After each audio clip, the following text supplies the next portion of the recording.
در زمان غیبت که ما قرار داریم، در زمان غیبت کبرا این مگه دوران آمادگی.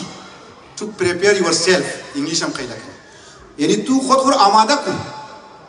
زمان آمادگیه، زمان خاونیه، زمان ازی که بیدار باش، زمان غیبت، زمان آمادگیه. برادرانم که انشاءالله مور 40 یعنی دزی توجه باشه که ما در ازی اجتماعی بسیار بزرگ سهم آمادگی از ما چیه؟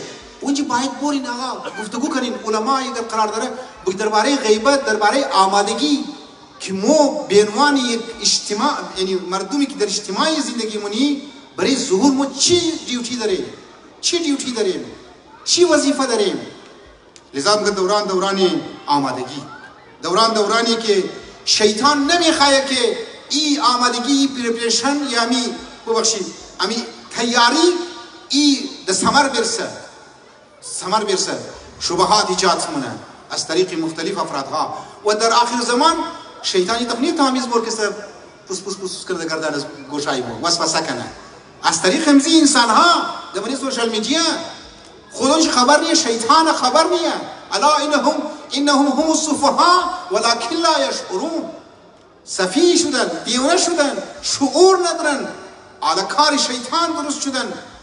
فکر نمود حقی، فکر ما صحیح است، دیگه تمام جاهل است.